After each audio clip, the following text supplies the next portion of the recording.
Well, the Goffs, you know the Goffs, they've proven their love for historic Christchurch with the $2.3 million purchase of a beautiful looking building in central Christchurch. But what are their plans for the historical building? Here's Chelsea Daniels. Christchurch City Councillor Jamie Goff has been long involved in the preservation of heritage buildings in our city, and now he's putting his money where his mouth is. It was just neglected and sort of waiting for people to come along. And it could have died with neglect or whatever. But no, we both believe in it, and also my daughter, and we're going to make it work. And there's so many people from Christchurch that are getting behind us already. It's just wonderful. And it's a family affair. Goff enlisted his father Tracy Goff and Canadian-based sister Rachel Koopman Goff to make the $2.3 million sale. Well, I've always loved this building, and I've been on council for 5 years now, so I'd walk past there most days. I'd stand outside and look at the building, and there's very few 1928 Cecil Wood neo-Georgian buildings in Christchurch. Quite obviously they're not making any more of them, so it's a really special building. I've always loved it. It was on the market and it sat there for months with transactions falling over, and Dad and I were out for dinner on last Wednesday night at Venuti, and I floated the idea of it, and perhaps us going in together along with my sister and Dad's daughter Rachel, who's based overseas.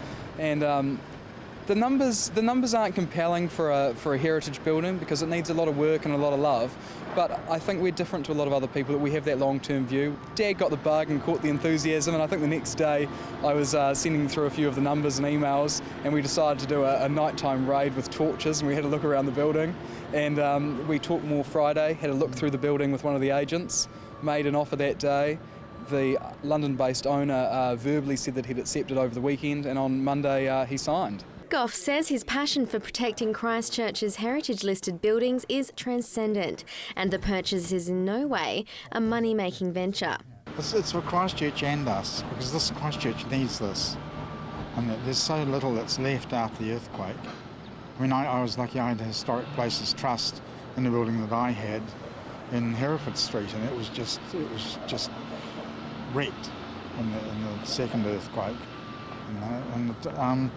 So this is wonderful. This is to be able to do this again and save something and help.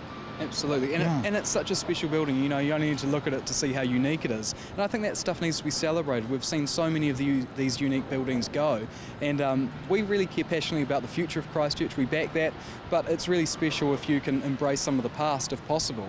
And I think this is what this is about.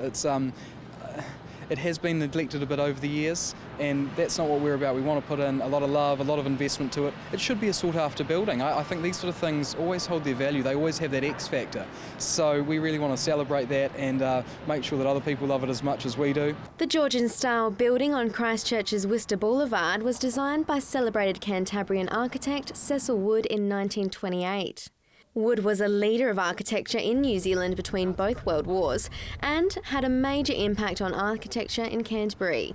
There's not a lot of heritage buildings, unfortunately, left in Christchurch. So certainly 1928 Cecil Wood is a rare find, and I think we're really privileged to be able to, as a family, you know, along with my dad and my sister, to be able to put that love and energy into it and take that long-term view. So very, very exciting. He did the Christ College Dining Hall, I think the Public Trust building, and he was a real influence on quite literally on Christchurch's landscape. So it's great to be able to then to have a piece of that and to be able to enhance it. The building is partly occupied by Sarah, but a majority has been vacant since Languages International closed its doors in March this year. So what's the future for 69 Worcester Boulevard? I'll tell you the main thing with the thing. It had a major problem. There's no parking. No parking at all. And we're lucky because Anthony and Harcourt and myself, Jamie and Rachel and Harcourt's children are also involved in all of us putting in and doing our work there on the terrace. And that'll end up something between 130, 140 and 180 million in there. So there's parking there. There's 400 to 600 parks. We probably need a bit of help on that, but we've got parking. Yeah, so this is the magic feature. A lot of deals, from what we understand, did fall through because people just can't provide the car parking within a couple of blocks. We're lucky that we happen to know someone that's going to have 400 to 600 car parks literally just over the river. So that was a bit of a twist that was something that we could bring to help make that building work. So Dad's absolutely right. Chelsea Daniels, CTV News.